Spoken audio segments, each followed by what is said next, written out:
श्रीगुरुन् वैष्णवांश्च श्रीरूपं साग्रजातं सहगण रघुनाथन्वितं तं सजीवं साद्वैतं सावधूतं परिजनसहितं श्रीकृष्ण चैतन्यदेवं श्रीराधा कृष्णपादान् सहगणललिता श्रीविशाखान्वितांश्च हे कृष्ण करुणा सिन्धु दीनबन्धु जगत्पते गोपेश गोपेश गोपिकान्त गोपिकान्त राधाकान्त राधाकान्त नमोऽस्तुते नमस्ते। तप्तकाञ्चन सप्तकाञ्चन गौराङ्गी गौराङ्गी श्रीराधे राधे वृन्दावनेश्वरी वृषभानुसुते वृषभानुसुते देवी देवी प्रणमामि प्रणमामि हरिप्रिये हरिप्रिये। वाञ्छाकल्पतरुभ्यश्च कृपा सिन्धुभ्य एव च पतितानां पावनेभ्यो वैष्णवेभ्यो नमो नमः। श्रीकृष्ण चैतन्य प्रभु नित्यानंद श्री अद्वैत गदाधर श्रीवासादि गौर भक्त वृंद हरे कृष्ण कृष्ण कृष्ण हरे हरे हरे राम राम राम राम हरे हरे। हरे कृष्ण। श्रीला प्रभुपाद ने जय। सर्वने जय श्री कृष्ण। हरे कृष्ण दीप्ति माता जी। धन्यवाद दीप्ति माता जी। हरे कृष्ण सर्वे ने। श्रीला प्रभुपाद प्रणाम। श्री राधा गोविंद प्रणाम।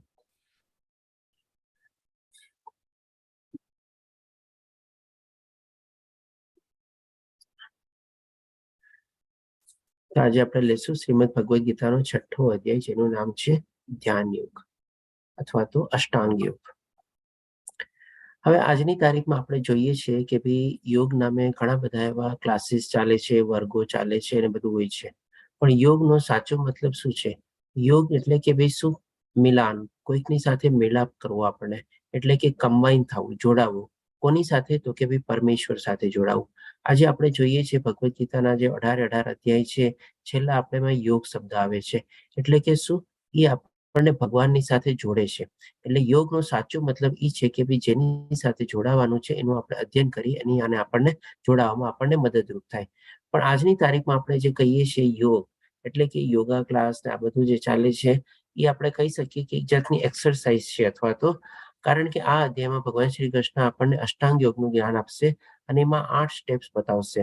તો એ જોઈને આપણે સમજી શકશું કે ભાઈ આજની તારીખમાં જે યોગા છે એમાંથી ઇનકમ્પ્લીટ છે. ખાલી એમાંથી 4 કે 5 સ્ટેપ સુધી આપણને જાણવા મળે છે, પણ કમ્પ્લીટ આપણને મળતું નથી. કારણ કે યોગનો સાચો મતલબ છે ભગવાનની સાથે આપણે મિલાપ કરાવવો. અને આ જ અત્યારની તારીખમાં જે આપણને યોગ શીખવાડે છે અથવા કરાવે છે, એ આપણને ઇનકમ્પ્લીટ તરીકે છે, એટલે કે અડધા છે. એ આપણને ભગવાન સાથે મિલાવવામાં કોઈ મદદરૂપ થઈ શકતું નથી. હા, ડેફિનેટલી શારીરિક કસરતો અથવા આપણે કહી શકીએ થોડી ઘણી અંગ કસરતનો બધી આપણે એનાથી મળી શકે છે, અને થોડો ઘણો આપણને શરીર સાચવવામાં એનાથી લાભ થાય છે, પણ ડેફિનેટલી આપણને એ ભગવાન સાથે મિલાવતો નથી. તો આ અધ્યાયમાં આપણે જાણશું કે અષ્ટાંગ યોગ શું છે. હવે આ ભગવાન શ્રી કૃષ્ણ શું કામે કે છે આ અધ્યાય? તો આપણે જોયું કે ચોથા અધ્યાયના 28મા શ્લોકમાં આ પ્રમાણે હતું કે આમાં કોઈ ધનથી યજ્ઞ કરનારા હોય છે, કોઈ તપથી યજ્ઞ કરનારા હોય છે, તો કોઈ વળી ઉગ્ર વ્રત ધારણ કરી અષ્ટાંગ યોગ રૂપ યજ્ઞ કરનારા હોય છે. એટલે કે અષ્ટાંગ યોગનું ભગવાન શ્રી કૃષ્ણ નામ લે છે ચોથા અધ્યાયમાં. પછી ડેફિનેટલી ચોથો અધ્યાય જ્યારે પૂરો થાય છે પછી અર્જુનના પ્રશ્ન આવે છે.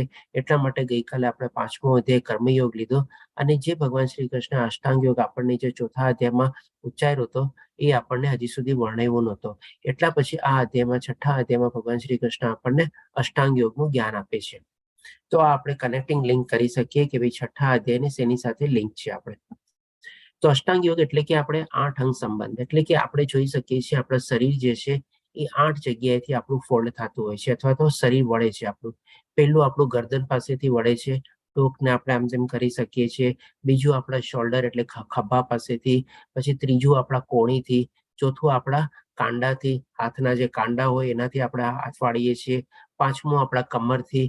છઠ્ઠું આપણા ગોઠણથી. સાતમું આપણા એન્કલ અથવા પાનીથી, અને એવી જ રીતે પછી આપણા આંગળાઓ પણ, જે હાથના આંગળા અને પગના આંગળા, આઠે રીતે આઠમી જગ્યાએથી આપણે વળીએ છીએ. એટલે કે 8 જગ્યાએથી આપણું શરીર ફોલ્ડ થાય છે. એટલે કે અંગ એટલે કે આપણું શરીરના અલગ અલગ અવયવ અથવા અલગ અલગ ભાગ. એટલે કે આવી રીતે આપણે સમજી શક્યા કે પહેલી ડેફિનેશન અષ્ટાંગ યોગની થાય કે આપણા શરીરને આપણે 8 જગ્યાએથી અલગ અલગ જગ્યાએ ફોલ્ડ કરી શકીએ છીએ અથવા વાળી શકીએ છીએ. હવે બીજો મિનિંગ આપણે અષ્ટાંગનો છે. આમાં આપણને 8 આપણે ભગવાન શ્રી કૃષ્ણ સ્ટેપ્સ બતાવે છે. અષ્ટ એટલે કે 8. તો આમાં જે 8 સ્ટેપ્સ છે આપણે, એ સૌથી પહેલા આપણે યમથી શરૂ થાય છે. યમ એટલે કે બાહ્ય શિસ્ત એટલે કે એક્સટર્નલ ડિસિપ્લિન. પછી બીજું સ્ટેપ્સ આવે છે નિયમ એટલે કે આંતરિક શિસ્ત એટલે કે ઇન્ટરનલ ડિસિપ્લિન. ત્રીજું આવે છે આસન એટલે કે મુદ્રા, કઈ પોઝિશનમાં આપણે બેસવું જોઈએ. ચોથું આવે છે પ્રાણાયામ એટલે કે આપણે શ્વાસ ઉચ્છ્વાસ ઉપર કેવી રીતે નિયંત્રણ અથવા કંટ્રોલ મેળવવાનો છે. પછી નિયંત્રણ અથવા કંટ્રોલ મેળવી લીધા પછી પાંચમું સ્ટેપ આવે છે પ્રત્યાહાર, એટલે કે એમાંથી આપણે સંપૂર્ણ રીતે આપણે ઇન્દ્રિયોને ભૌતિક દુનિયામાંથી પાછી ખેંચવાની છે. છઠ્ઠું સ્ટેપ આવે છે ધરણ, એટલે કે આવી રીતે આપણે ભૌતિક દુનિયામાંથી આપણે ઇન્દ્રિયોને બધા મોહ માયાના આકર્ષણમાંથી પાછી ખેંચી આપણી અંદર સમાવી લઈએ. ત્યાર પછી આપણે એકાગ્રતા એટલે કે ફોકસ અથવા કન્સન્ટ્રેટ કરી શકીએ. અને પછી આવે છે સાતમું સ્ટેપ એટલે કે ધ્યાન શોષણ, એટલે કે આ સ્ટેપમાં આપણે ભગવાનનું ધ્યાન કરીએ છીએ. આપણી અંદરમાં આપણે ભગવાનને યાદ કરીએ છીએ. અને આવી રીતે જ્યારે આપણે સંપૂર્ણ એમાં તલ્લીન થઈ જઈએ છીએ ત્યારે આઠમું સ્ટેપ એટલે કે સમાધિ એટલે કે સંગ અથવા તો સંકલન અથવા તો યોગ, ત્યારે આપણે ભગવાન સાથે આપણું મિલાન થાય છે, આપણે ભગવાનને મળી શકીએ છીએ. એટલે કે 8 સ્ટેપ્સ ભગવાન શ્રી કૃષ્ણ વર્ણવે છે, એટલા માટે પણ આપણે એને અષ્ટાંગ યોગ તરીકે ભગવાન શ્રી કૃષ્ણ વર્ણવે છે. હવે 8 સ્ટેપ્સ છે ને ભગવાન શ્રી કૃષ્ણ બધું વર્ણવશે, પણ અષ્ટાંગ યોગ શરૂ કરતા પહેલા ભગવાન શ્રી કૃષ્ણ આપણને કહીએ ને કે ચેતવણી આપે છે. એટલે કે પહેલા શ્લોકમાં ભગવાન શ્રી કૃષ્ણ કહે છે, પૂર્ણ પુરુષોત્તમ પરમેશ્વર બોલ્યા, જે મનુષ્ય પોતાના કર્મના ફળ પ્રતિ અનાસક્ત છે અને જે પોતાના કર્તવ્ય અનુસાર કર્મ કરે છે તે સંન્યાસી છે તથા તે સાચો યોગી પણ છે, નહીં કે જે અગ્નિ પ્રગટાવતો નથી અને કર્તવ્ય કરતો નથી. એટલે કે અષ્ટાંગ યોગ શરૂ કર્યા પહેલા ભગવાન શ્રી કૃષ્ણ ફરીથી એકવાર નિષ્કામ કર્મનું અહીંયા વર્ણન કરે છે કે ભાઈ કર્મફળની આશા નથી રાખતો, એમાં અનાસક્ત છે, અને જે પોતાના કર્તવ્ય અનુસાર ધર્મ સ્વધર્મ પ્રમાણે અથવા તો ભગવાને સૂચવેલા કર્મ અથવા જે નિયત કર્મ પોતે કરતો હોય એ કર્તવ્ય અનુસાર as a matter of duty તરીકે પોતે કર્મ કરે છે. કર્મ હજી સુધી ભગવાન શ્રી કૃષ્ણ ક્યારેય છોડવાનું કહેતા નથી. તો એના માટે ભગવાન શ્રી કૃષ્ણ કહે છે તે સંન્યાસી છે તથા તે સાચો યોગી પણ છે. એટલે કે આ રીતે ભગવાન શ્રી કૃષ્ણ શરૂઆત કર્યા પહેલા ફરીથી એકવાર કર્મ ઉપર બહુ મહત્વ આપે છે, અને એ પણ આપણે કર્તવ્ય કર્મ અનુસાર આપણે નિત્ય કર્મ કરવા જ જોઈએ. હવે ભગવાન શ્રી કૃષ્ણ જે આપણને ચેતવણી આપે છે એ આપણને અષ્ટાંગ યોગ શરૂ કર્યા પહેલા 5મા શ્લોકમાં કહે છે, મનુષ્ય પોતાના મનની સહાયતાથી પોતાનો ઉદ્ધાર કરવો જોઈએ. એટલે કે આપણો જો આખી દુનિયામાં સૌથી સારો સહાયક અને મિત્ર જો હોય ભગવાન પછી, તો એ આપણું મન છે. અને પોતાનું પતન થતા દેવું ન જોઈએ. જો આપણે મનને આપણે કાબુમાં ન રાખી શકીએ તો એ જ આપણા માટે રિસ્પોન્સિબલ છે આપણું પતન કરવા માટે. એટલા જ માટે કહે છે કે આ મન બધા જીવનું મિત્ર પણ છે અને શત્રુ પણ છે. એટલે કે આ આખી દુનિયામાં આપણે છે ને શત્રુને કોઈ બહાર ગોતવા જવાનું નથી. આપણી અંદર જ શત્રુ બેઠેલો છે.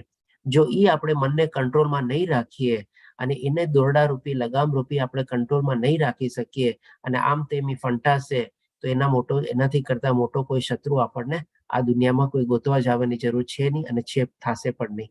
અને જો એને આપણે સરસ રીતે આપણા વશમાં રાખી લઈએ, મનને આપણે કંટ્રોલ કરી લઈએ, એના ઉપર નિયંત્રણ મેળવી લઈએ, તો એનાથી મોટો કોઈ મિત્ર પણ આપણને મળશે નહીં આપણને. તો આ રીતે ભગવાન શ્રી કૃષ્ણ કહે છે કે મન એ જ આપણો સૌથી મોટો સારો મિત્ર બી બની શકે છે અથવા તો સૌથી મોટો શત્રુ બી બની શકે છે, જો આપણે મનને કાબુમાં ન રાખીએ તો. હવે પછી ભગવાન શ્રી કૃષ્ણ આપણને હજી કહે છે કે જેણે મન પર વિજય મેળવ્યો છે તેને માટે મન એ સર્વશ્રેષ્ઠ મિત્ર છે, પણ જે આમ કરવામાં નિષ્ફળ નીવડ્યો છે તેને માટે મન એ સૌથી મોટો શત્રુ બની રહે છે. એટલે કે 6થા શ્લોકમાં એકદમ સરસ રીતે ભગવાન શ્રી કૃષ્ણ સ્પષ્ટીકરણ કરીને આપણને સમજાવે છે કે જો મન ઉપર આપણે કાબુ મેળવી લઈએ તો કેટલો મોટો આપણને ફાયદો થાય, અને જો એ કરવામાં આપણે અસફળ રહીએ તો કેટલું મોટું આપણને નુકસાન થઈ શકે છે આપણા જીવનમાં. હવે ભગવાન શ્રી કૃષ્ણ આપણને અષ્ટાંગ યોગના અલગ અલગ વિભાગો સમજાવે છે, જે 8 સ્ટેપ્સ હતા એ આપણે. તો આમાં 10 થી લઈને 32મા શ્લોકમાં ભગવાન શ્રી કૃષ્ણ ટોટલ જે અલગ અલગ 8 સ્ટેજીસ છે અથવા જે 8 સ્ટેપ્સ છે અથવા 8 પગથિયા છે એ આપણને વર્ણવે છે. તો પહેલું પગથિયું એટલે કે યમ એટલે કે એક્સટર્નલ ડિસિપ્લિન એમાંથી શરૂ કરે છે ભગવાન શ્રી કૃષ્ણ. તો 10મા શ્લોકમાં કહે છે, અધ્યાત્મવાદીએ પોતાના શરીર, મન તથા આત્માને હંમેશા પરમેશ્વરમાં તલ્લીન રાખવા જોઈએ. એટલે કે ધ્યાન કરતા પહેલા ભગવાનને યાદ કરવા જોઈએ. તેણે એકાંત જગ્યાએ એકલા રહેવું જોઈએ તથા બહુ સાવધાનીપૂર્વક પોતાના મનને હંમેશા વશમાં રાખવું જોઈએ. તે કામનાઓથી તથા સંગ્રહ વૃત્તિથી રહિત હોવો જોઈએ. કામનાઓથી એટલે કે અલગ અલગ ઈચ્છાઓથી અને સંગ્રહ વૃત્તિ જે આજની તારીખમાં આપણા બધામાં હોય છે કે ભાઈ જેટલું થાય એટલું ભેગું કરવાનું. એમાં સૌથી મોટો પૈસો ભેગું કરવાની કેટલી બધી, એને ભેગું કરવામાં આપણે આખી જિંદગી આપણે કાઢી નાખીએ છીએ અને એમાંથી એક ફદિયું પણ આપણી સાથે આવવાનું હોતું નથી. તેમ છતાં આપણા પાસે કેટલી બધી સંગ્રહ વૃત્તિ હોય છે. આ તો ખાલી પૈસા માટે રહી, પણ એમ છતાં બી આપણે જોઈએ તો આપણા જીવનકાળ દરમિયાન એકવાર આપણે આપણું કબાટ ખોલીને જોઈએ તો જોઈએ કેટલી બધી આપણને ચીજ વસ્તુઓમાં કપડાં ને બધા દેખાતા હોય છે. ઘણી વાર તો આપણે એમાંથી કોઈ કપડાં તો ઘણા વર્ષો સુધી વાપરા બી નથી હોતા અને એને અયડા બી નથી હોતા. તેમ છતાંય બસ ખાલી કલેક્શન કરવું. આમાં રીતે ઘણા લોકોને અલગ અલગ ચીજોનો બી કલેક્શન કરવાનો શોખ હોય છે. કોકને પર્સ શોખ કરવાનો શોખ હોય, કોકને જૂતા શોખ કરવાનો, ભેગો કરવાનો શોખ હોય. એટલે કે કંઈક ને કંઈક સંગ્રહ વૃત્તિથી આપણે પીડાતા હોઈએ છીએ. પછી ભગવાન શ્રી કૃષ્ણ 17મા શ્લોકમાં કહે છે, નિયમ એટલે કે એક્સટર્નલ ડિસિપ્લિન.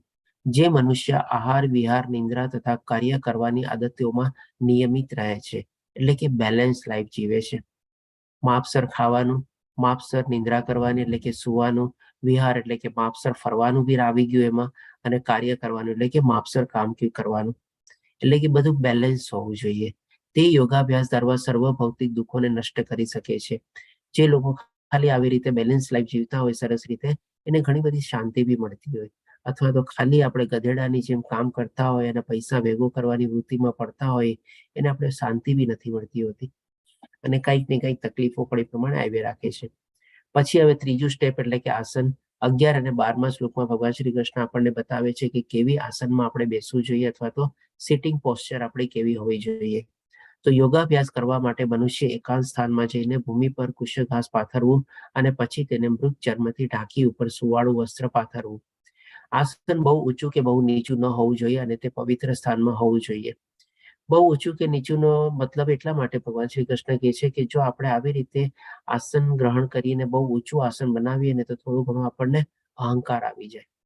અને બહુ નીચું બી એટલા માટે ન હોવું જોઈએ કારણ કે જે પ્રમાણે ભગવાન શ્રી કૃષ્ણ વર્ણવે છે એકાંત જગ્યાએ જે પ્રમાણે ફોટોમાં દેખાડેલું છે, આપણે કંઈક જંગલમાં કે એમાં જઈને માની લો આવી રીતે આપણે તપસ્યા કરવા બેઠા હોય તો જે નાના નાના જીવ જંતુઓ ને બધા હોય એ આપણા શરીર ઉપર ચડે ને આપણને નુકસાન પહોંચાડે.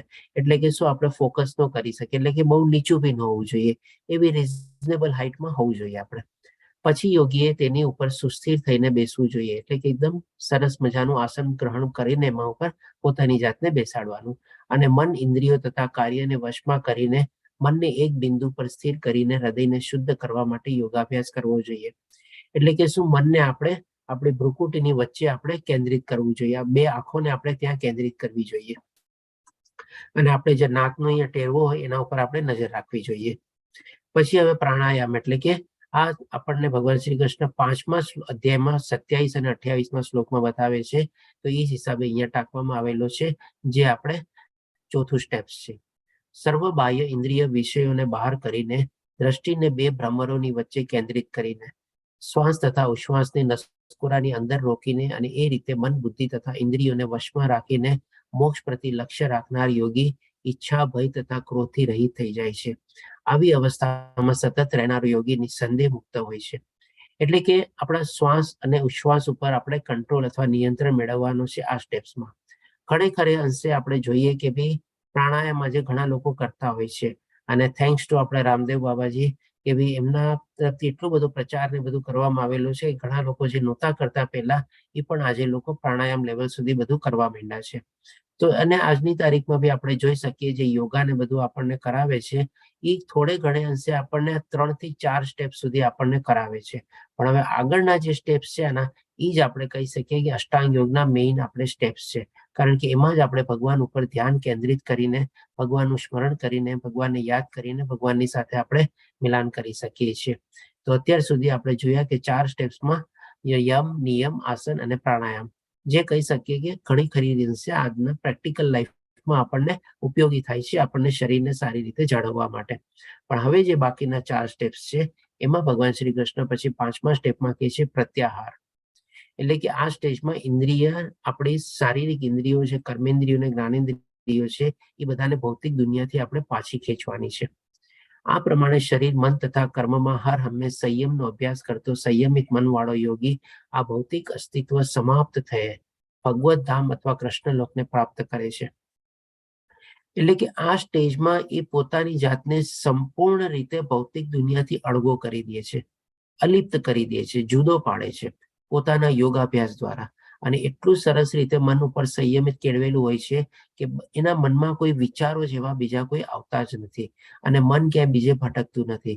તો અને આવી રીતે પોઝિશનમાં જો હોય, યોગ સ્થિતિ સુધી પ્રાપ્ત કરે, તો એના માટે ભગવાન શ્રી કૃષ્ણ કહે છે એ ભગવાનને પ્રાપ્ત કરવા લાયક બને છે. પછી ધરણ, એટલે કે 6થું સ્ટેપ્સ આપણને ભગવાન શ્રી કૃષ્ણ કહે છે 18મા શ્લોકમાં, જ્યારે યોગી યોગાભ્યાસ દ્વારા પોતાના માનસિક કાર્યને સંયમિત કરી લે છે. એટલે કે મનનું કાર્ય શું છે? તો કે ભાઈ બધા વિચારોમાં ભટકવું, અને બધા વિચારોમાંથી જ્યારે પોતે મનને કંટ્રોલ કરી લીધેલો છે, એટલા માટે કહે છે કે માનસિક કાર્યને, એટલે કે મનને હવે ક્યાંય બીજે ભટકવા દેતો નથી, એના ઉપર પૂરેપૂરો સંયમ મેળવેલો છે અને અધ્યાસમાંથી સ્થિત થઈ જાય છે. એટલે કે અંદર ને અંદર જ ભગવાનનું ધ્યાન કરે છે. અર્થાત સર્વ ભૌતિક ઈચ્છાઓથી રહિત થઈ જાય છે. મનમાં કોઈ ઈચ્છા જ નથી હોતી. હવે મનને તો સંપૂર્ણ રીતે પોતાના વશમાં કરી લીધું, કાબુમાં કરી લીધું, એના નિયંત્રણ હેઠળ લાવી દીધું. નોર્મલી આપણે બધા મનના નોકર હોઈએ છીએ, પણ આવી રીતે જે યોગી હોય છે એ મનને પોતાનું નોકર બનાવી દે છે. એટલે કે પછી મનમાં પછી કોઈ એવી ઈચ્છાઓ પ્રગટ થતી જ નથી. ત્યારે તે યોગમાં સુસ્થિર થયેલો કહેવાય છે. એટલે કે એકદમ યોગાભ્યાસમાં પોતે ઉન્નત થયેલો પણ જણાય છે. એ રીતે ભગવાન શ્રી કૃષ્ણ અહીંયા આ 6થા સ્ટેપ્સમાં વર્ણવે છે. હવે ભગવાન શ્રી કૃષ્ણ 7મું સ્ટેપ એટલે કે ધ્યાન. તો આ લેવલમાં જ્યાં સુધી જે યોગી પહોંચી ગયો હોય છે, એને સમજાવવા માટે ભગવાન શ્રી કૃષ્ણ હવે 7મા સ્ટેપમાં એક કમ્પેરિઝન આપે છે કે જે ધ્યાનમાં લેવલ સુધી પહોંચે છે એના માટે કહે છે, જેવી રીતે વાયુ રહિત સ્થાનમાં દીવો અસ્થિર થતો નથી. આપણે જોઈએ કે ભાઈ ઘણીવાર આપણે ક્યારેક માની લો બારી બારણા બધું બંધ હોય, ઉપર પંખો બી ન ચાલતો હોય અને અંદર અંધારા રૂમમાં એક દીવો પ્રગટતો હોય આપણે, અને એ દીવો જલતો હોય તો એની જે ફ્લેમ હોય અથવા જો એની જે અગ્નિ હોય, કેટલી એકદમ સ્ટ્રેટ આપણને હોય આપણે, અને એનાથી પણ ઉપર શું છે, એની ઉપર જે કાળી મેશ આપણે જાતી હોય એ એટલી સ્ટ્રેટ લાઈનમાં ઉપર જાતી હોય કે ક્યારેક આપણે ફૂટપટ્ટી ફીધી રાખીએ ને તો કદાચ ફૂટપટ્ટી થોડીક આપણને વાંકી ચૂકી દેખાતી હશે, પણ એ જે અગ્નિની ફ્લેમ છે અથવા તો એ અગ્નિની ઉપરનો જે કાળી મેશની જે લાઈન જાય છે, એટલી સ્ટ્રેટ લાઈન હોય છે કે જરાય આડી ટેડી હોતી નથી. તો એવી જ રીતે ભગવાન શ્રી કૃષ્ણ આ યોગીનો એવા મનની સ્થિતિ કેવી હોય છે, જ્યારે એને પોતાના મન ઉપર કાબુ મેળવેલો હોય છે, નિયંત્રણ મેળવેલો હોય છે, એ મનની સ્થિતિને કમ્પેર કરવા માટે આ દાખલો આપે છે કે જેવી રીતે વાયુ રહિત સ્થાનમાં દીવો અસ્થિર થતો નથી, એની ફ્લેમ જરાય આડીટૂડી કાંઈ થતી નથી અને ઉપરની લાઈન બી એકદમ સ્ટ્રેટ હોય છે. તેવી જ રીતે જે યોગીનું મન વશમાં હોય છે તે દિવ્ય આત્માના ધ્યાનમાં સદા સ્થિર રહે છે. એટલે કે આ સરસ મજાની કમ્પેરિઝન આપીને ભગવાન શ્રી કૃષ્ણ એ જે યોગીનું જે મનની સ્થિતિ છે એ આપણને અહીંયા વર્ણવે છે અને સમજાવે છે. હવે પછી 20માંથી લઈને 23મા શ્લોકમાં ભગવાન શ્રી કૃષ્ણ સમાધિ, એટલે કે જે છેલ્લું લેવલ છે, 8મું લેવલ છે, જેમાં આપણે ભગવાનની સાથે મિલાપ થઈ જાય છે, એ લેવલને વર્ણવે છે કે જેને સમાધિ કહેવામાં આવે છે. એ પૂર્ણ અવસ્થામાં, પૂર્ણ અવસ્થા એટલા માટે કે ભાઈ એને પૂર્ણતા પ્રાપ્ત કરી લીધી છે. પૂર્ણતા પ્રાપ્ત કરવાનો મતલબ શું? તો કે ભાઈ ભગવાનને પ્રાપ્ત કરી લીધેલા છે. ત્યારે મનુષ્યનું મન યોગાભ્યાસ દ્વારા ભૌતિક માનસિક ક્રિયાઓથી પૂરેપૂરું સંયમિત થઈ જાય છે. આ સિદ્ધિનું વિશિષ્ટ લક્ષણ એ છે કે મનુષ્ય શુદ્ધ મનથી પોતાને જોઈ શકે છે અને પોતાની અંદર આનંદ માણી શકે છે. તે આનંદાવસ્થામાં મનુષ્ય દિવ્ય ઇન્દ્રિયો દ્વારા અનુભવાતા અપાર દિવ્ય સુખમાં સ્થિત રહે છે. ત્યારે પછી જે ઇન્દ્રિયો હોય છે ને, એ આપણે ભૌતિક દુનિયાના રિલેટેડમાં કોઈ દિવ્ય નથી હોતી. એની બધી ઇન્દ્રિયો દિવ્ય થઈ જાય છે, એટલે કે અલૌકિક દિવ્ય થઈ જાય છે, અને એ પ્રમાણે ઇન્દ્રિયો દ્વારા એને પોતાની અંદર જ આત્મ સાક્ષાત્કાર થાય છે અને એટલો સુખ અને આનંદ અનુભવે છે કે વાત ન પૂછીએ. એ રીતે પ્રસ્થાપિત થયેલો મનુષ્ય કદાપી સત્યથી જુદો પડતો નથી, અને આ સ્ટેજમાં પહોંચી ગયા પછી ક્યારેય આત્માથી પોતે જુદો પડતો નથી. સત્ય એટલે કે શું? આત્મા. અને આ સુખની પ્રાપ્તિ થયા પછી આના માટે કોઈ લાભ હોય, આનાથી મોટો કોઈ લાભ હોય એમ તે માનતો નથી. પરમાત્મા મળી ગયા, આનાથી વધારે એને શું જોવે? આવી સ્થિતિ પામીને મનુષ્ય મોટામાં મોટી વિપત્તિમાં પણ વિચલિત થતો નથી. ક્યાંથી વિચલિત થાય? પરમાત્મા એની સાથે છે તો પછી વિચલિત થવાનો પણ કોઈ સવાલ નથી. ખરેખર સમાધિની આ અવસ્થા એ જ ભૌતિક સંસર્ગમાંથી ઉપજતા સર્વ દુઃખોમાંથી પ્રાપ્ત થતી વાસ્તવિક મુક્તિ છે. એટલે કે આ લેવલ સુધી જો આપણે પહોંચી જઈએ ત્યારે આ રીતે ભગવાન શ્રી કૃષ્ણ કહે છે આ વાસ્તવિક મુક્તિ છે. વાસ્તવિક મુક્તિ એટલે કે શું? તો કે ભાઈ ફરીને ફરીથી જન્મ મૃત્યુ જરા વ્યાધિના ચક્કરમાં ફસાવવું નહીં અને ભગવાનની સાથે એકરૂપ થઈ જાવ અથવા ભગવાનની અંદર સમાઈ જાવ અને ભગવાનને પ્રાપ્ત કરવા. આનાથી આગળ પણ લેવલ હોય છે, એ વધારે ભક્તિના લેવલ હોય છે, પણ જે લોકો ધ્યાન યોગ હોય છે એના માટે મુક્તિ આ ફાઇનલ ડેસ્ટિનેશન આપણે કહી શકીએ. એટલે કે એ લોકો એમાં ભગવાનમાં એકાકાર થઈ જાય છે અથવા વિલીન થઈ જાય છે અથવા તો એકરૂપ થઈ જાય છે અને આવી રીતે એ લોકો ભગવાનને અથવા પરમાત્માની પ્રાપ્તિ કરે છે અને એના માટે એ લોકો મુક્તિ ચાહે છે. હવે આ બધું સમજાવ્યા પછી ફરીથી ભગવાન શ્રી કૃષ્ણ 26મા શ્લોકમાં કહે છે, મન પોતાની ચંચળ તથા અસ્થિર વૃત્તિને કારણે જ્યાં જ્યાં ભટકતું હોય ત્યાંથી મનુષ્ય તેને સર્વથા પાછું વાળી લેવું જોઈએ અને પોતાના નિયંત્રણ હેઠળ લાવવું જોઈએ. કારણ કે બહુ જ ડિફિકલ્ટ છે. આપમાંથી કોને લાગે છે કે જે પ્રમાણે અત્યારે ભગવાન શ્રી કૃષ્ણે બધા જે 8 સ્ટેપ્સ વર્ણવ્યા આજની તારીખમાં પ્રેક્ટિકલ છે અને કેટલી હદે પ્રેક્ટિકલ છે? ઓપન ક્વેશ્ચન છે, બધા આપણે અનમ્યુટ થઈને બોલી શકો છો. ના પ્રભુજી પ્રેક્ટિકલ નથી. ખૂબ ખૂબ ધન્યવાદ અક્ષય પ્રભુજી. અક્ષય પ્રભુજી 2 દિવસથી આપણે મિસ કર્યા હતા. હા પ્રભુજી કાલે હું નહોતો કેમ કે કાલે મારી એન્ગેજમેન્ટ હતી. અરે વાહ, કોંગ્રેચ્યુલેશન્સ. ચાલો ખૂબ ખૂબ ધન્યવાદ. સરસ. ચાલો, જે પ્રમાણે અક્ષય પ્રભુજી કીધું ડેફિનેટલી પ્રેક્ટિકલ નથી. બીજા કોણ માને છે કે આ પ્રેક્ટિકલ છે આજની તારીખમાં? આટલું મનને કંટ્રોલમાં કરવું, વશમાં કરવું. હરે કૃષ્ણ. અમુક અંશે શક્ય છે પણ સંપૂર્ણ શક્ય નથી. બરોબર. ડેફિનેટલી જે પ્રમાણે 8 સ્ટેપ્સ આપણને હોય ને એવા કદાચ 4-5 સ્ટેપ સુધી આજની તારીખમાં જે પ્રમાણે બધા આપણને શીખવે છે કદાચ એ અમુક અંશે થોડું ઘણું પ્રેક્ટિકલી પોસિબલ થઈ બી શકે, પણ ડેફિનેટલી આપની વાત બરાબર છે કે ભાઈ 100% સંપૂર્ણ રીતે પોસિબલ નથી. બીજા કોઈ? કૃપાલી માતાજી, ઈલા માતાજી, લક્ષ્મીદાસ પ્રભુજી, ચિંતન પ્રભુજી, વિરલ પ્રભુજી, આ બધા શું માનો છો આપનો? આપ ચેટ બોક્સમાં ટાઈપ બી કરી શકો છો. પોસિબલ છે આજની તારીખમાં?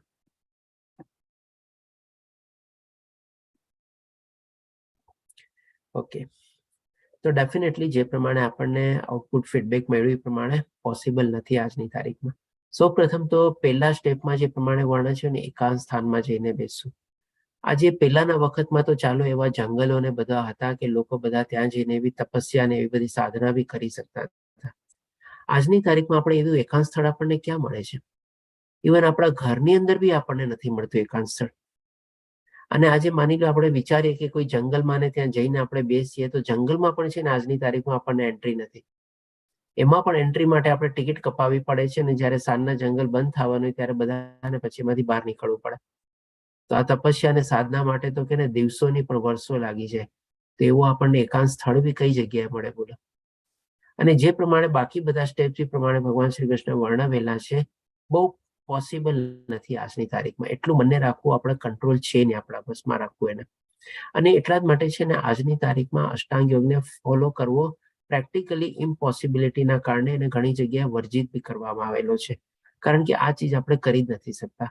એટલા જ માટે તો શું છે, કલયુગમાં આપણે ભગવાનનું નામ જપ કરવો એ જ મોટામાં મોટો યજ્ઞ છે. અને સ્ટાર્ટિંગમાં ભગવાને પણ આપણને એ જ બતાવ્યું કે ભાઈ મનને વશમાં કરવું બહુ ડિફિકલ્ટ છે. જો વશમાં કરીએ તો આપણો મિત્ર બની શકે, નહીં તો મોટા મોટો દુશ્મન છે. અને તેમ છતાં અષ્ટાંગ યોગ બધું આખું વર્ણવીને પછી ફરીથી ભગવાન શ્રી કૃષ્ણ 26મા શ્લોકમાં પણ એ જ અહીંયા આપણને કહે છે કે મન પોતાની ચંચળ તથા અસ્થિર વૃત્તિને કારણે જ્યાં જ્યાં ભટકતું હોય, એટલે કે ડેફિનેટલી ભગવાન શ્રી કૃષ્ણ પણ માને છે, એડમિટ કરે છે, એગ્રી કરે છે કે ભાઈ મન તો ચંચળ છે અને બહુ અસ્થિર રહેવાનું જ છે. એટલા માટે એક આપણને અહીંયા ઉપાય બતાવે છે, ત્યાંથી મનુષ્ય તેને સર્વથા પાછું વાળી લેવું જોઈએ. એટલે કે જે જગ્યાએ આપણું મન ભટકતું હોય, જેવા જેવા ઈચ્છાઓ આકર્ષણો પ્રત્યે આકર્ષિત થતું હોય એ બધાને આપણે આપણી અંદર સમાવાના છે.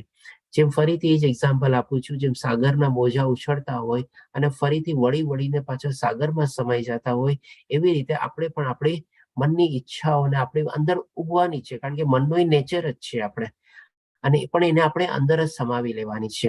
એટલા માટે કહે છે ભગવાન શ્રી કૃષ્ણ, અને પોતાના નિયંત્રણ હેઠળ લાવવું જોઈએ. એટલે કે આવી રીતે આપણી ઈચ્છાઓને જો આપણી અંદર આપણે સમાવતા શીખી જઈએ તો થોડે ઘણે અંશે આપણે મનને આપણે કાબુમાં રાખી શકીએ, પોતાના વશમાં રાખી શકીએ.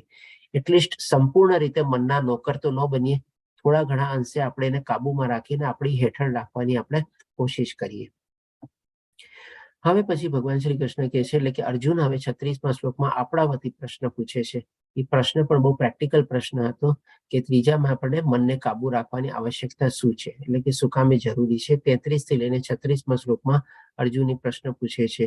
અને 33મા શ્લોકમાં અર્જુન કહે છે, અર્જુને કહ્યું, હે મધુસૂદન, આપે જે યોગ પદ્ધતિ સંક્ષેપમાં વર્ણવી છે, એટલે કે જે પ્રમાણે શોર્ટમાં વર્ણવી પ્રમાણે, તે મને અવ્યવહારો એટલે કે ઇમ્પ્રેક્ટિકલ, અવ્યવહારો એટલે કે ઇમ્પ્રેક્ટિકલ, એટલે અર્જુનને એ ટાઈમમાં પણ ઇમ્પ્રેક્ટિકલ લાગતી હતી. તો તમે વિચારી શકો છો આજના કળિયુગમાં તો ડેફિનેટલી ઇમ્પ્રેક્ટિકલ છે જ, નેક્સ્ટ ટુ ઇમ્પોસિબલ આપણે કહી શકીએ. જેમ ઘણા લોકો કહે છે ને કે ઇમ્પોસિબલ નામનો વર્ડ નથી, તો ડેફિનેટલી નેક્સ્ટ ટુ ઇમ્પોસિબલ આપણે કહી શકીએ.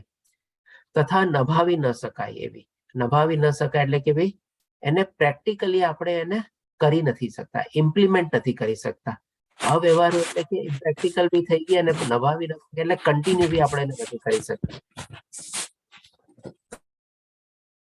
એવી લાગે છે, કારણ કે મન ચંચળ તથા અસ્થિર હોય છે. એટલે કે અર્જુન પણ એ જ રીઝન આપે છે કે મન ચંચળ અને અસ્થિર હોય છે, એટલે કે આને આપણે પ્રેક્ટિકલ અથવા અવ્યવહારુ લાગે છે, અને એને કન્ટિન્યુ કરવી પણ બહુ ડિફિકલ્ટ છે. હવે અર્જુન આપણે જાણીએ છીએ કે કેટલો મોટો યોદ્ધા હતો, એનું ફોકસ અને કન્સન્ટ્રેશન લેવલ કેટલું સ્ટ્રોંગ હતું.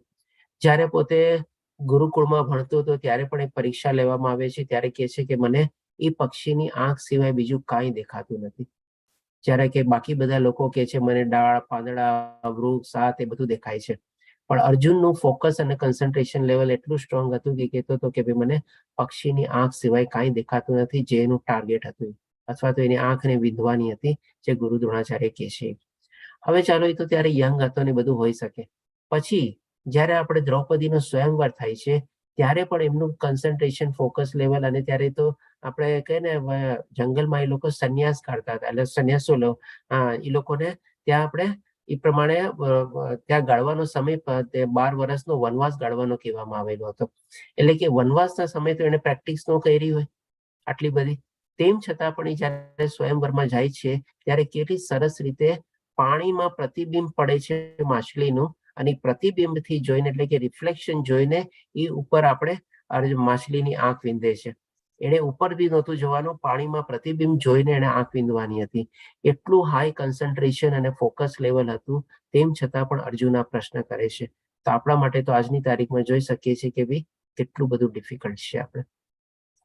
હવે આનો જવાબ પણ ભગવાન શ્રી કૃષ્ણ આપે છે, અને 34મા શ્લોકમાં ભગવાન શ્રી કૃષ્ણ કહે છે, હે કૃષ્ણ, જે આગળ અર્જુન કહે છે, હે કૃષ્ણ, મન ચંચળ, ઉચ્છૃંખલ, દુરાગ્રહી તથા અત્યંત બળવાન છે, અને તેથી તેને વશમાં રાખવું એ મને વાયુને વશમાં રાખવાથી પણ વધારે અઘરું લાગે છે.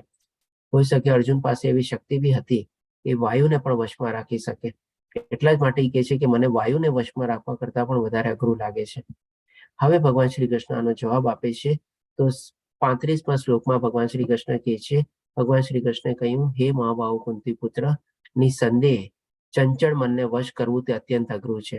એટલે કે ભગવાન શ્રી કૃષ્ણ પણ એડમિટ કરે છે અર્જુનની સાથે, એની વાતની સાથે એગ્રી થાય છે કે હા, તારી વાત સાચી છે, મન ચંચળ છે, ઉચ્છૃંખલ છે, અને ડેફિનેટલી નો ડાઉટ, નિસંદેહ એને વશ કરવું બહુ જ અઘરું છે.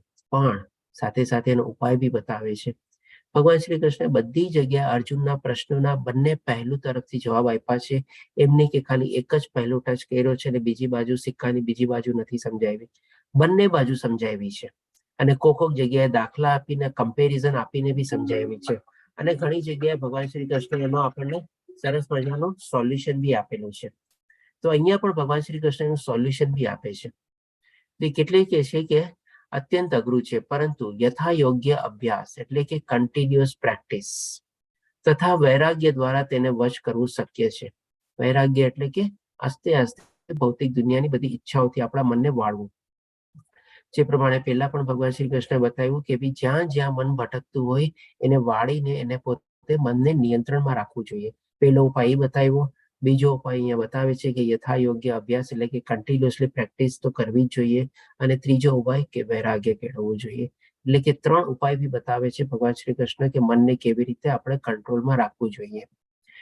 આ રીતે ભગવાન શ્રી કૃષ્ણ એનો ઉપાય બતાવ્યા પછી 36મા શ્લોકમાં કહે છે જે મનુષ્યનું મન અસંયમિત છે તેને આત્મ સાક્ષાત્કાર દુર્લભ હોય છે. એટલે કે ડેફિનેટલી જો આવી રીતે કંટ્રોલમાં ન રાખી શકે તો એને આત્મ સાક્ષાત્કાર થતો જ નથી. પરંતુ જેનું મન સંયમિત છે તથા જે યોગ્ય ઉપાય દ્વારા પ્રયત્ન કરે છે, એટલે કે જેમ કીધું ને યથા યોગ્ય અભ્યાસ, એટલે કે કન્ટિન્યુઅસલી પ્રેક્ટિસ કરીને કોશિશ તો કરે છે, પ્રયત્ન તો કરે છે, તેને નિશ્ચિતપણે સફળતા પ્રાપ્ત થાય છે.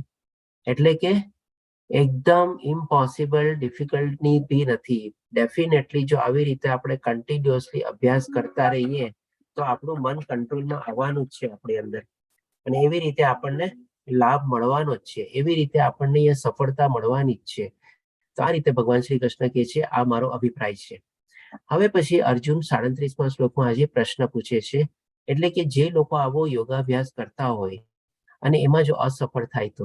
એટલે 37મા શ્લોકમાં અર્જુન પૂછે છે, અર્જુને કહ્યું હે કૃષ્ણ, તે અસફળ યોગીની શી ગતિ થાય છે કે જે શરૂઆતમાં આત્મ સાક્ષાત્કારની પ્રક્રિયાને શ્રદ્ધાપૂર્વક ગ્રહણ કરે છે, પરંતુ પછીથી ભૌતિકતાને કારણે તેમાંથી વિચલિત થઈ જાય છે અને તેના પરિણામ સ્વરૂપ યોગ સિદ્ધિને પામી શકતો નથી. આ પણ અર્જુનનો પ્રશ્ન બહુ પ્રેક્ટિકલી છે આપણે, કારણ કે હોઈ શકે ઘણા લોકો એવી રીતે પ્રયત્ન કરતા હોય, અને પહેલાના વખતમાં તો એવા ઘણા લોકો પ્રયત્ન કરતા, આજની તારીખમાં બરાબર છે કે નથી કરતા અને એવા ઓપ્શન્સ બી અવેલેબલ નથી. એટલે અર્જુન પૂછે છે કે ભાઈ જે યોગી આવી રીતે પ્રયત્ન કરે અને ક્યારેક એનું મન ભટકી જાય, આપણા શાસ્ત્રમાં એવા ઘણા બધા દાખલા છે કે આવી બધી પ્રક્રિયામાં પ્રવૃત્ત થઈને પણ ઘણી સિદ્ધિ પ્રાપ્ત કર્યા પછી પણ એવા યોગીઓનું મન ભટકી શકે છે. કોઈ એવા દાખલા આપી શકે? હરે કૃષ્ણ. ભરત મહારાજ ને વિશ્વામિત્ર. ધન્યવાદ અક્ષય પ્રભુજી. ભરત મહારાજ અને વિશ્વામિત્ર. તો ભરત મહારાજની પણ આપણે સ્ટોરી લેશું આપણે 8મા અધ્યાયમાં, કે કેવી રીતે એનું મન વિચલિત થાય છે, કેવી રીતે એક હરણમાં એનું મન લાગી જાય છે, અને ડેફિનેટલી વિશ્વામિત્રને કેવી રીતે મેનકા અપ્સરા આવીને એનું મન વિચલિત કરે છે અને પોતાની યોગ સિદ્ધિમાંથી પોતે લપસી જાય છે અને ભટકી જાય છે. તો ડેફિનેટલી આજની તારીખમાં તો આવી રીતે ઘણું બધું થઈ શકે, પણ એ ટાઈમમાં પણ જ્યારે આવા ઋષિ મુનિઓ અને મોટા સંત પુરુષો લોકો આવી કઠોર તપસ્યા કરતા તો એ લોકો પણ લપસતા, એ લોકો પણ વિચલિત થતા. એટલા માટે અર્જુન કહે છે કે એ લોકોની સ્થિતિ શું હોય છે. હવે એ લોકોની સ્થિતિ સમજાવવા આગળ અર્જુન પણ એક દાખલો આપે છે. અર્જુન એક વાદળનો દાખલો આપે છે આના પછીના શ્લોકમાં. તો એ શું કહે છે ભગવાન શ્રી કૃષ્ણને, કે માની લો જે આવી રીતે પ્રક્રિયામાં પ્રવૃત્ત થયેલા હોય, શ્રદ્ધાપૂર્વક અધ્યયન બી કરતા હોય અને સારી એવી સિદ્ધિ બી પ્રાપ્ત કરતા હોય, અને પછી જ્યારે વિચલિત થાય, એટલે કે માની લો વાદળનો એક્ઝામ્પલ આપે છે. એ કહે છે કે માની લો આપણે આકાશમાં વાદળોનો સમૂહ હોય. હવે વાદળોનો સમૂહ હોય એ લોકોનું શું છે, 2 કેરેક્ટરિસ્ટિક્સ હોય, કાં તો એ વરસે અથવા તો કાંઈ આપણને છાંયો આપે. પણ હવે એટલા મોટા વાદળના સમૂહમાંથી માની લો એક નાનકડું વાદળ એમાંથી વિખૂટી પડી જાય, છૂટું પડી જાય, તો હવે એ વાદળમાં એટલી કેપેસિટી ન હોય કે વરસી બી શકે કે ન એ પોતે છાંયો બી આપી શકે. એટલે કે ન અહીંયાનો રહ્યો ન વાનો રહ્યો. એમ આપણામાં કહેવત છે ને કે ભાઈ ધોબીનો કૂતરો ન ઘરનો ન ઘાટનો. એટલે કે એવી રીતે અર્જુન પ્રશ્ન પૂછે છે કે જે યોગીની આવી સ્થિતિ થાય એ લોકોને શું, કે એને શું આ લોકમાં કે પરલોકમાં ક્યાંય એની ગતિ ન થાય, એ બિચારો ભટકતો જ રહે શું? તો એના માટે પણ ભગવાન શ્રી કૃષ્ણ પછી 41 અને 42મા શ્લોકમાં જવાબ આપે છે. 41મા શ્લોકમાં પહેલા ભગવાન શ્રી કૃષ્ણ કહે છે, અસફળ યોગી પુણ્યાત્મા લોકોના લોકમાં અનેક વર્ષો સુધી સુખ ભોગવ્યા પછી. એટલે કે આને ભગવાન શ્રી કૃષ્ણ ડેફિનેટલી અસફળ યોગી તો ગણાવે છે, પણ એને શું, એ લોકો જાય છે પુણ્ય આત્માના લોકોના, એટલે કે ઉચ્ચતર લોકમાં જાય છે. હોઈ શકે સ્વર્ગલોકમાં, ઉચ્ચતર લોકમાં એ લોકોમાં જાય તમારે, અને અનેક વર્ષો સુધી સુખ ભોગવે છે ત્યાં બધું, કારણ કે પોતાના સારા કર્મોને બધું હતા. સદાચારી લોકોના અથવા તો ગર્ભ શ્રીમંત લોકોના કુળમાં જન્મ પ્રાપ્ત કરે છે. એટલે કે ત્યાં સુખ ભોગવ્યા પછી હવે જ્યારે એના પુણ્ય કર્મ ક્ષીણ થઈ ગયા છે, ખતમ થઈ ગયા છે, ત્યારે ફરીથી પાછા એ લોકો અહીંયા આવે છે. અને ત્યારે એ લોકોની સદગતિ કેવી રીતે થાય છે, તો કે સદાચારી લોકો અથવા ગર્ભ શ્રીમંત એટલે કે ખાલી પૈસાદાર કુટુંબ નહીં, પણ ગર્ભ શ્રીમંત પૈસા ટકે તો કદાચ હશે, પણ શું સારા સંસ્કાર અને સારા જ્ઞાન રૂપી લોકો સંસ્કારી હોય, એટલા માટે એને ગર્ભ શ્રીમંત કુળમાં બી એમનો જન્મ પ્રાપ્ત થાય છે. એટલે કે આ રીતે ભગવાન શ્રી કૃષ્ણ પેલી કેટેગરી આપણને બતાવે છે કે જે માની લો થોડું ઘણું અભ્યાસ કરીને પછી ફરીથી એમાં વિચલિત થયા હોય અથવા તો અસફળ થયા હોય તો એની આવી ગતિ થાય છે. ડેફિનેટલી પેલા પુણ્ય લોકમાં જાય છે અને ફરીથી પાછા અહીંયા ગર્ભ શ્રીમંત કુળમાં જન્મ પ્રાપ્ત કરે છે કે જ્યાંથી કરીને પોતાની એ પ્રગતિ પાછી શરૂ કરી શકે. હવે 42મા શ્લોકમાં હજી એક બીજી કેટેગરી વિશે બી ભગવાન શ્રી કૃષ્ણ બતાવે છે કે અથવા એટલે કે આ પોસિબિલિટી જો ન હોય તો બીજું એટલે કે જો દીર્ઘ યોગાભ્યાસ પછી અસફળ રહે તો, એટલે કે હોઈ શકે માની લો એને 6થું 7મા લેવલ સુધી પહોંચી ગયો. જેમ આપણે હોય ને કે ભાઈ એક એક્ઝામ હોય એમાં સ્ટુડન્ટ માની લો એક્ઝામ આપી એને, હવે એને એક્ઝામ આપી એમાં એને શું કર્યું કે ભાઈ માની લો 2 કે 3 સબ્જેક્ટમાં ફેલ થયો, બાકી બધા સબ્જેક્ટમાં એને બહુ સારા માર્ક્સ આવ્યા, તો શું થાય કે ભાઈ ચાલો 2-3 સબ્જેક્ટની ફરીથી એક્ઝામ આપે. અને આ કેટેગરીમાં ભગવાન શ્રી કૃષ્ણ એવા સ્ટુડન્ટનું વર્ણન કરે છે કે જે દીર્ઘ યોગાભ્યાસ એટલે કે ઘણી એડવાન્સ પ્રગતિ કરી હોય. હવે એક પેપર માની લો એની તબિયત જ એવી બગડી ગઈ કે પેપર જ ન આપી શક્યો, એટલે કે એને માની લો બધા પેપરમાં 90+ સ્કોર કર્યા હોય અને એક પેપરમાં ચૂકી ગયો કારણ કે એની તબિયત નહીં બગડી ગઈ. આ જસ્ટ એક એક્ઝામ્પલ તરીકે લઈએ છીએ કે બે કેટેગરી સમજાવવા માટે કે એક વિદ્યાર્થી છે જે માની લો બધા સબ્જેક્ટમાં સારું એવું કરે છે પણ 2-3 સબ્જેક્ટમાં થોડો પાછો પડે છે, અને એક વિદ્યાર્થી છે કે જે બધા સબ્જેક્ટમાં સારું કરે છે પણ એક કોઈ એની કારણસર એક્ઝામ કે એમાં કંઈ આપી શકતો નથી, એટલે કે દીર્ઘ એટલે કે એડવાન્સ યોગાભ્યાસ પછી. તો તે એવા અધ્યાત્મવાદી કુળમાં જન્મ પામે છે કે જેઓ અતિશય જ્ઞાનવાન હોય છે. એટલે કે જ્ઞાન શેનું તો કે આત્મજ્ઞાન, આધ્યાત્મિક જ્ઞાન. એવી રીતે એ જ્ઞાનમાં એ રીતે કુળ પરોવાયેલું હોય છે. ખરેખર આ જગતમાં આવો જન્મ પામવો એ અત્યંત દુર્લભ છે. એટલે કે આવા લોકોને આવા કુળમાં જન્મ મળવો એ બહુ જ દુર્લભ છે, એ રીતે ભગવાન શ્રી કૃષ્ણ વર્ણવે છે. તો એના સંદર્ભમાં 1-2 એક્ઝામ્પલ છે. જેમ કે માની લો એવું આપણે હવેલીમાં આલું કોઈ વલ્લભ કુળ હોય છે, વલ્લભ કુળમાં આપણે જન્મ પામવો, બાવાશ્રી હોય છે, બેટીશ્રી હોય છે, એ બધા કુળમાં જન્મ પામવો બહુ જ આપણે કહે ને સારા એવા પુણ્ય કર્મ કર્યા હશે તો જ આપણને એમાં ત્યાં જન્મ મળે. એવી જ રીતે આપણે શ્રીલા પ્રભુપાદજી પણ છે આપણે, જેમણે એમને જે કુળમાં જન્મ મળ્યો સરસ મજાના 5મે વર્ષથી પોતે ભક્તિમાં પોતે પરોવાઈ થઈ જઈ શક્યા અને આટલી સરસ પોતે મહેનત કરી અને આજે કૃષ્ણભાઈ ભાવના યુગને આખા દુનિયામાં પ્રસાર અને પ્રચાર બંને સરસ રીતે થઈ રહ્યો છે એમના નામે. તો આ રીતે ભગવાન શ્રી કૃષ્ણ 2 ટાઈપના યોગીઓને વર્ણવે છે કે કેવી રીતે એ લોકોની દશ્ય અથવા તો નેક્સ્ટ ગતિ થાય. હવે આ બધું સમજાવ્યા પછી આપણે જોઈએ કે અત્યાર સુધીમાં આપણે કર્મયોગ સમજી લીધો 3જા અને 5મા અધ્યાયમાં, જેમાં મેઇન આપણે ઉદ્દેશ હતો કે ભાઈ નિષ્કામ કર્મ પ્રત્યે આપણે આગળ વધવાનું છે અને કૃષ્ણભાઈ ભાવના યુક્ત થઈને એટલે કે ભક્તિની સાથે આપણે આપણા નિયત કર્મોની બધામાં પરોવવાનું છે. પછી જ્ઞાન યોગ આપણે જાણ્યો 4થા અધ્યાયમાં અને 2જા અધ્યાયમાં આપણને આત્મજ્ઞાન અને સ્વધર્મ અને બધાનું આપણને જ્ઞાન મળ્યું. પછી આ 6થા અધ્યાયમાં આપણને અષ્ટાંગ યોગ વિશે પણ આપણને ભગવાન શ્રી કૃષ્ણ જ્ઞાન આપી દીધું. હવે આ બધું છે ને બધાનું લક્ષ્ય શું છે તો કે ભગવાનની પ્રાપ્તિ. એટલે કે એક માની લો સીડી હોય અથવા લેડર હોય જેમાં આપણે એક સ્ટેપ કરીને ઉપર ચડીને આપણે ભગવાનને પ્રાપ્ત કરવાની કોશિશ કરીએ. કોઈ લોકો અષ્ટાંગ યોગ ફોલો કરતા હોય, કોઈ આવી રીતે જ્ઞાન યોગ ફોલો કરે, કોઈ કર્મ યોગ ફોલો કરે, અને પછી શું છે અલ્ટિમેટલી લોકોનું બધાનું ફાઇનલ ડેસ્ટિનેશન તો કે ભાઈ ભગવાન શ્રી કૃષ્ણની પ્રાપ્તિ કરવી. તો હવે આવી રીતે આજની તારીખમાં જો આ સીડીનો આપણે ઉપયોગ કરીએ અને માની લો આપણે બહુ ઉચ્ચતર લેવલમાં જવું હોય, એટલે કે એક્ઝામ્પલ લઈએ, માની લો કોઈક જગ્યાએ આપણે ઓફિસમાં કે કોઈકના ઘરે જવું છે. હવે એની ઓફિસના ઘર 10મે અથવા 12મે તલ્લે છે અને એમાં આપણને જો લિફ્ટ ન હોય તો કેવું મુશ્કેલ પડે આપણને. કોઈ આપણને એના ઘરે અથવા ઓફિસે બોલાવે અને કહે કે ભાઈ 10મા ફ્લોરમાં મારી ઓફિસ છે, આપણે પેલા પૂછીએ ને ભાઈ લિફ્ટ છે ને. હવે તો આજકાલ એની સાથે સાથે બીજો પ્રશ્ન બી પૂછવામાં આવે છે કે ભાઈ પાર્કિંગ છે કે નહીં, અને લિફ્ટ અને પાર્કિંગ મળે તો જ આપણે જવાનું વિચારીએ છીએ. તો એવી જ રીતે આપણે પણ ભગવાનને આપણે ઉચ્ચ લેવલમાં આપણે પહોંચવાનું છે, અને હવે એના માટે પણ આપણને લિફ્ટની જરૂર પડે કે ન પડે? હરે કૃષ્ણ, શું કહો છો આપ? હા, પડે પ્રભુજી. તો એ ભગવાને આપણને લિફ્ટ બી આપેલી છે અથવા એલિવેટર બી આપેલું છે. શેના રૂપમાં તો કે ભાઈ આપણને ભક્તિ યોગના રૂપમાં. તો એ હવે આપણે સમજીએ કે ભાઈ આપણને માની લો ઉચ્ચ એટલે 10મા 12મા તલે જવું છે અથવા એનાથી પણ આપણે ઉપર જવું છે, તો ડેફિનેટલી આપણે સીડીથી તો આપણે પહોંચી શકવાના નથી, અથવા તો બહુ સમય લાગશે, અથવા તો બહુ તકલીફ થશે. અને જો એવી રીતે આપણને લિફ્ટ અથવા એલિવેટર મળી જાય તો તરત કેટલું આપણું કામ કેટલું સહજ થઈ જાય, આપણને કેટલું ઈઝી થઈ જાય આપણું કામ. તો એવી જ રીતે ભગવાન શ્રી કૃષ્ણ પણ આપણને લિફ્ટ આપેલી છે, એલિવેટર આપેલું છે. અને એ ભગવાન શ્રી કૃષ્ણ આપણને આ છેલ્લા શ્લોકમાં આપણને આ 6થા અધ્યાયના 47મા શ્લોકમાં આપણને કહે છે, અને એકદમ સ્પષ્ટ કરે છે કે એકદમ ઉચ્ચતર યોગી બી છે. તો પછી આપણને 47મા શ્લોકમાં ભગવાન શ્રી કૃષ્ણ કહે છે, સર્વ યોગીઓમાંથી જે યોગી અત્યંત શ્રદ્ધાપૂર્વક મારું પારાયણ કરે છે, ભગવાનનું નામ ધરે છે, પોતાના અંતઃકરણમાં મારું જ ચિંતન કરે છે, ભગવાનનું જ નામ ચિંતન કન્ટિન્યુઅસ કરે છે, અને મારી દિવ્યમય પ્રેમમય સેવા કરે છે, તે યોગમાં મારી સાથે અત્યંત ગાઢ રીતે સંકળાયેલો છે અને બધામાં સર્વોચ્ચ છે. અને આ જ મારો મત છે.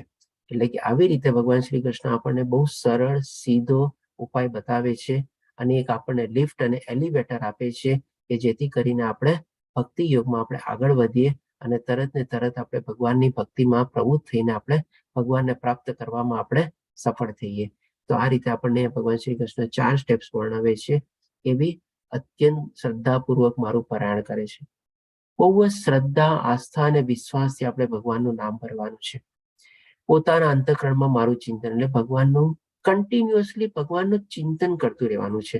આજે આપણું મન જે છે ડેફિનેટલી એમાં વિચારો તો ઘણા બધા આવવાના છે, પણ હવે એ વિચારને આપણે જો માર્ગદર્શન બદલાવી દઈએ, આપણે જેમ કે પાણીનું વહેણ જાતું હોય આપણે, અને વહેણને આપણે રોકી ન શકતા હોઈએ, અને એને જો આપણે સરસ રીતે આપણે સારા કામમાં લગાડી દઈએ, એને આપણે મોડ ડાયવર્ટ કરી દઈએ, તો આપણું મન કેટલું સરસ રીતે લાગી જાય, અને પાણી બી આપણને કેટલું કામમાં લાગે આપણને.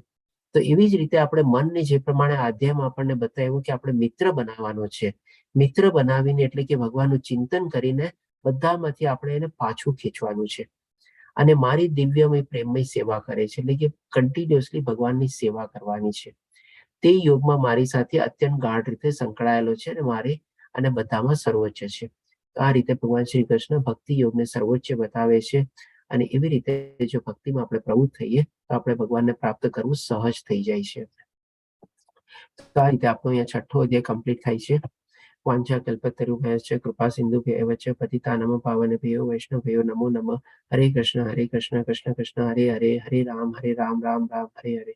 શ્રીલા પ્રભુપાદ કી જય. શ્રી રાધા ગોવિંદ પ્રણામ. તો આના સંદર્ભમાં જો કોઈ પ્રશ્ન હોય તો લઈ શકીએ છીએ આપણે.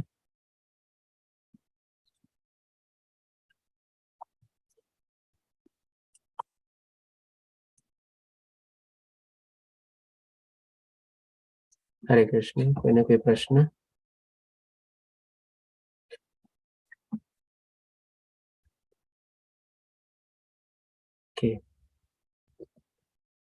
ચાલો, કોઈ પ્રશ્ન નથી તો કાલે આપણે 7મો અધ્યાય જ્ઞાન વિજ્ઞાન યોગ છે, આપણે મળશું આપણે.